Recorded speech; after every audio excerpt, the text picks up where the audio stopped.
Hey, happy day. I wanted to share some of my daily musings with you. Perhaps it explains the state you're in, where you're at, how you're feeling. And I share these kind of more, um, instead of feeling, oh, am I the only one that's experiencing this woe?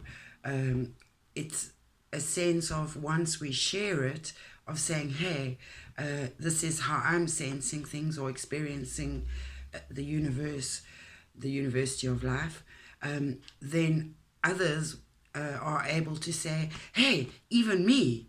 So that's why I do these, and I know that it reaches those of you that it needs to, and I am grateful for being able to share these messages with you. So there has been this sense, I believe I talked about in one of the tarot readings, it might have been week either 10 or 12, somewhere there between, maybe 11 if it's in between a portal. Um, I talked about the old and the new, this diffusion, like where we're taking the old and we're trying to implement it in new ways, or change. Yeah, just bring in what works from the past and find new things and new ways of integrating with that. So I notice there's a lot of emotional and deep-seated stuff shifting, moving. It's really murky waters, very muddy. Remember, the lotus grows up through the mud and then flowers once it reaches the surface of the lake or the water that is containing it, or where it's growing, its habitat. And so there is this sense of I am aware of being both. We've, over the past few years, there's been a lot of media or awareness of, we've heard about healing the inner child and healing the wounded child and healing our traumas, and certainly those that we bring in from our childhood that have given us conditioning and patterns and ways of being triggered by our reality. And really, it's just a mental perception of things. Reality is actually tangible. It's the air we breathe, the food we eat, how we move our bodies.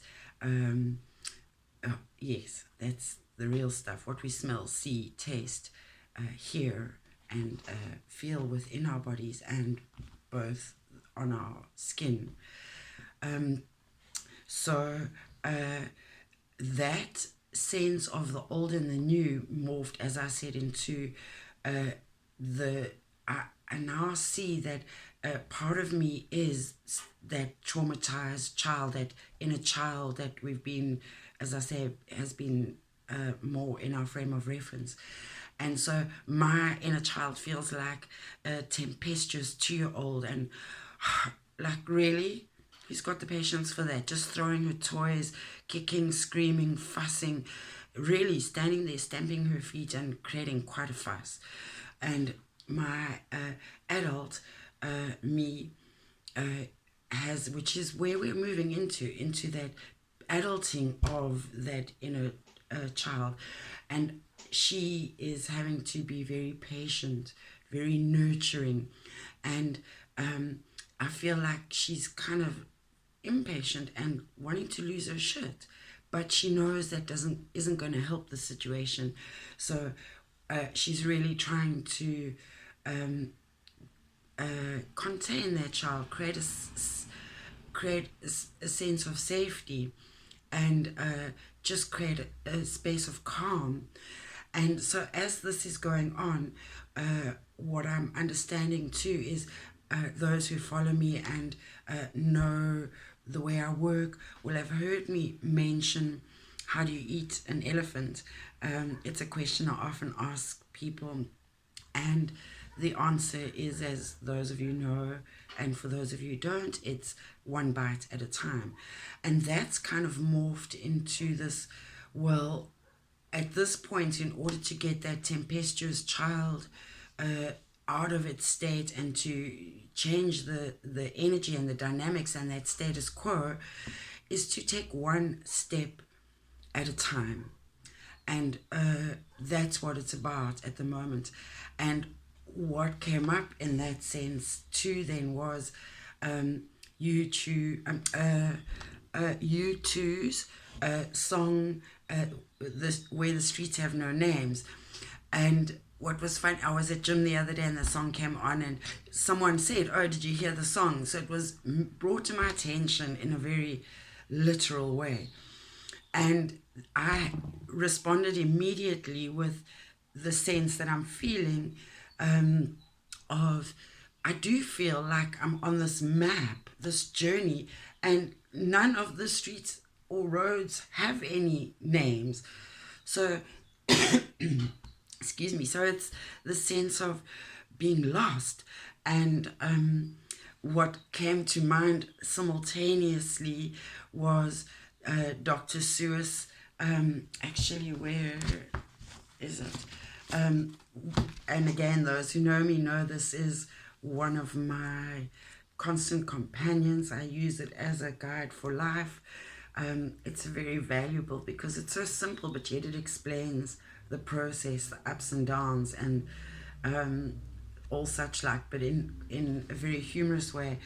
And what came to mind was, I'll just read it to you quickly if you don't mind. I have read it before as a separate thing, but just very quickly, the first 2 pages. You have brains in your head, you have feet in your shoes. You can steer yourself in any direction you choose. You're on your own and you know what you know, and you are the guy who'll decide where to go. So I had this picture, and then also this picture came to mind. So do you see, it's just the sameness and not really any real direction. And then this is the wording that also follows on. You look up and down streets, look him over with care. About some you will say, I don't choose to go there. With your head full of brains and your shoes full of feet, you're too smart to go down any not so good street. You may not find any you will want to go down. In that case, of course, you'll head straight out of town. It's so funny how this information all just like feeds into each other with the same message, really. And then I happen to be on YouTube, as I often am, following my various interests, stimulating them, questioning, finding answers, challenging my ideas and my perceptions and my attitudes. And I saw a picture that had Alice in Wonderland, and the meme on it was waiting on instructions from the universe to which direction I'm going to go next. And it shows her Alice in Wonderland in a maze. And so again, do you see, it's this, are you getting the message? I don't know how to explain it I could, but I'd have to waffle on, and I don't really want to do that. I have places to go, things to do, and well, it's just amusing and funny, and life is tumultuous at the moment, and all I can say to you is that it takes a whole lot of self-care. You eat that elephant one bite at a time. So when it comes to nutrition, make healthier choices. This year is all about better choices.